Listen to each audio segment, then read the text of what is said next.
Let's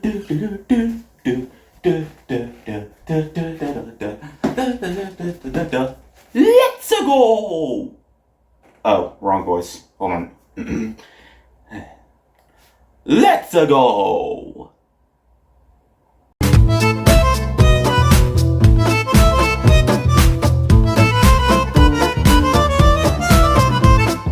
Hey guys, what is up? This is Matthew Davis, me once again. Welcome back to another movie review, aka After I Saw. This time it's going to be on the Super Mario Brothers movie.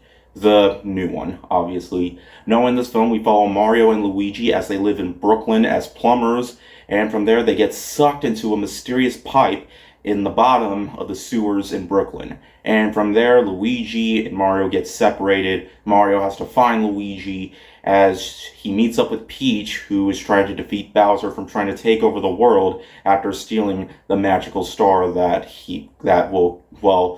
if you played a Mario game, which you probably should have, then you know what the star is capable of. And from there, we got ourselves an adventure involving Mario having to rescue his brother and save the Mushroom Kingdom. Now, I'm a huge Mario fan, so whether or not this movie was going to be good or not, I was going to see it either way. I'm not the biggest fan of Illumination, I mentioned this before, because none of their movies really piqued my interest, but I am a fan of Mario, so they definitely piqued my interest with this one.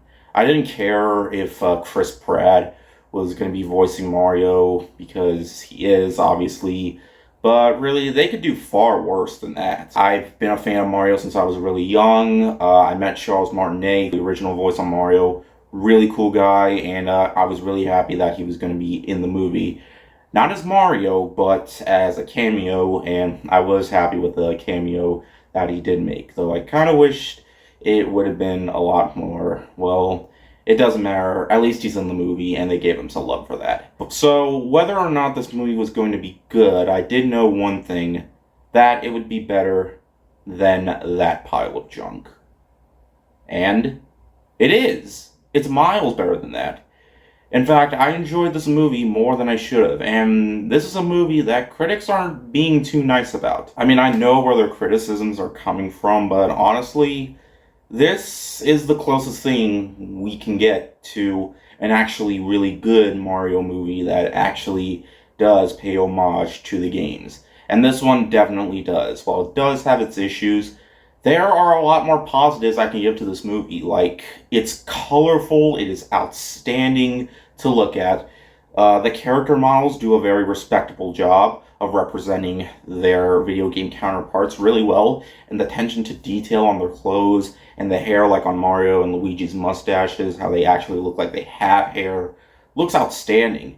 It shows that they actually did put care into their designs and didn't want to make them look absolutely horrid and put like an original Sonic movie trope, and then the movie would get delayed and they would have to change it all because fans were pissed off. But no, the character models are actually really good. Now, of course, the biggest controversy and the biggest thing that was going to scare people was the fact that Chris Pratt was taking on the role as Mario. And really, he's not that bad. I mean, yes, people expect Mario to have an Italian accent, but you guys gotta remember that while Mario did speak in the games, he didn't speak like full sentences. He just said like minor things like, whoa, yippee, let's go, and stuff like that. Even in Mario Sunshine, which had full voice acting, Mario didn't say a full sentence in that. So the fact that he's fully speaking in a movie, it didn't bother me that he didn't have an Italian accent, because he really doesn't. I really shouldn't spoil anything, but they do kind of have a reason for not having full Italian accents, but really the show stealers of this entire thing are Charlie Day as Luigi and Jack Black as Bowser. They really exceed expectations with their voice roles. Even Anya Taylor-Joy is really good as Peach. I feel like anyone could have played Peach, and Anya Taylor-Joy, I think, really nails it in this one. Even Seth Rogen as Donkey Kong, I thought was absolutely hilarious, though. It definitely feels like he's playing more Seth Rogen than Donkey Kong. But needless to say, I really enjoyed the voice roles. Even Keegan-Michael Key as Toad. I really like how Toad didn't have like a fully pitched up voice, because honestly, I feel like my ears would start bleeding if that happened, if that was like throughout the entire movie. But luckily, it isn't. Now, in terms of what the movie takes from the games, it takes away a lot. There are tons of Nintendo references and Easter eggs that aren't just from Mario, but other Nintendo games too. like Kid Icarus and Punch Out, and even other things like the stuff that we've done during the retro days of gaming, like, of course, plowing into a cartridge because it would stop working, but honestly, that's not something you should do because that might make the situation even worse.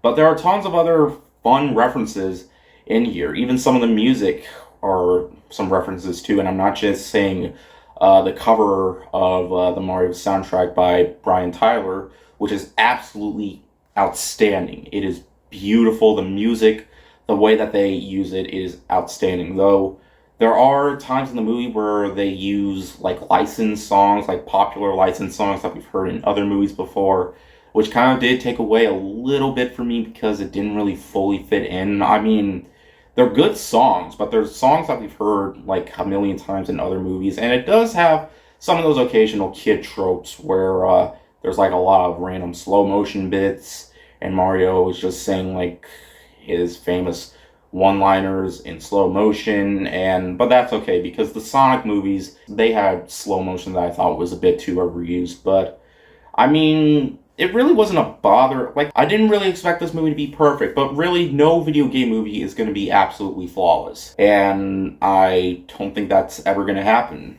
But in terms of a Mario movie, all I wanted the movie to be was fun, and it was. Now, one of the biggest things that has been criticized about this movie from critics is the story. And really, I don't really find that a criticism at all, because think about it. When has Mario ever told a good story? Because Mario has no story. It's like uh, you have to rescue a princess. Another game, rescue a princess. Another game, rescue the princess. Another game, change it up a bit, but still have to rescue someone. So really, you don't go into Mario for the story. Even if it's a movie, you don't come in for the story. All that you came for was what the movie could take away to pay homage to the games. And that's really all that matters, and they do a lot of it. So what if it doesn't have a good story? I mean, yeah, the story's not that good, but I didn't expect that. All I expected was a movie about Mario, and that's exactly what it is. Now, the movie is well paced. It is very well paced, but honestly, it kind of feels. This might sound crazy, but it's honestly a little too well paced. I mean, we don't get to spend time or much screen time with the characters all that much. I mean, it gets right to the point. It honestly just felt like it went by too quick. And honestly, that's another problem, is the runtime. It's just an hour and 30 minutes compared to the second Sonic movie, which was over 2 hours long.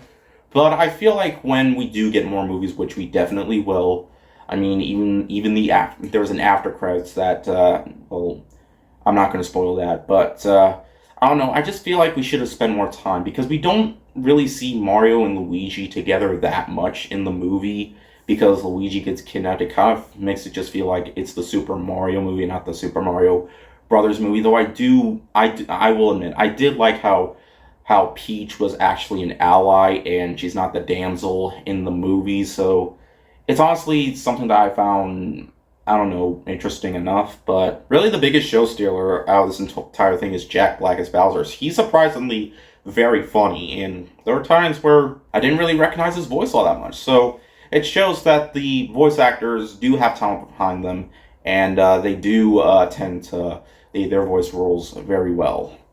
And yeah, despite the negativity that I do have, there isn't really that much that I can say that just completely ruined the movie because I found myself having a lot of fun. There are sequences that pay tons of homage to the games, and it has a lot of fan service too, and that's really all that should matter. If it's going to please the fans, which I'm sure it will, and if that's what they're trying to succeed at, then I feel like that's exactly what they did here.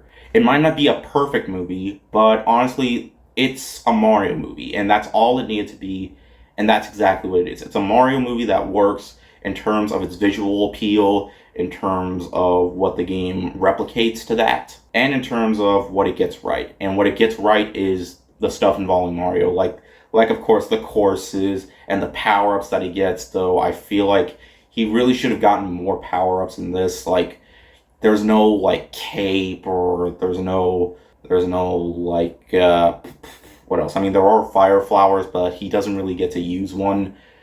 But who knows? Maybe they can make the second movie even bigger because they made the second Sonic movie bigger. But yeah, nonetheless, the Mario Brothers movie was what I was hoping for it to be. It's visually appealing. It manages to succeed as what fans are hoping for in terms of its homage to not just the mainstream Mario games, but to some of the spin-offs like Mario Kart, of course, just like we saw in the trailer. It was honestly a lot of fun to see. And as a Mario fan, I can say this movie definitely gave me a smile, and I was enjoying most of my time during the movie. And even though I did like the Sonic movies, this might be a controversial opinion, but I think I might like this movie just a little bit more. Mainly, probably just due to the fact that I've always been more of a Mario guy than a Sonic guy. I like Sonic, I do, but I've always preferred Mario, and yeah, it's just when it comes to platformers, no platforming franchise could top Mario for me. But hey, Sonic's cool though. Like I am looking forward to what they're gonna do with the third movie, but I really cannot wait to see what they're gonna do next with this one. It feels like they're definitely gonna do more stuff with the next movie. I really hope so. And yeah, Chris Pratt didn't ruin anything for me. In fact, it was kind of nice to see, someone else play Mario for once and not have like a full Italian accent because that would honestly kind of gotten a bit old. But hey, nobody can top Charles Martinet as Mario because he'll always be Mario. But for movie Mario, Chris Pratt really isn't that bad. So yeah, that's the least of the movie's problems. There are problems with this movie, but they really didn't hurt anything for me. And all I can say is, I don't know. All I can say is, bravo, Illumination. Even though I'm giving it a 4, I'm not necessarily sure if I would call it great. I think it's close to that, though.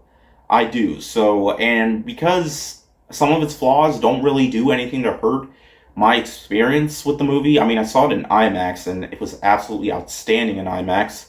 I also saw it with a friend who also really liked the movie, but really, it got most things right, and the problems I do have don't really do anything to fully ruin it for me, so it's a 4. So hopefully, with more movies coming in the future, then there's probably potential of it getting a better score than that. I really hope so, because I like the direction they're going in here. I think it's all going to depend how much money this movie makes, and I feel like it's going to make a lot. If it does make a lot, we might get it a lot sooner rather than later. But anyways, thank you guys so much for watching, and yes, I will be seeing Air. I'm really looking forward to that.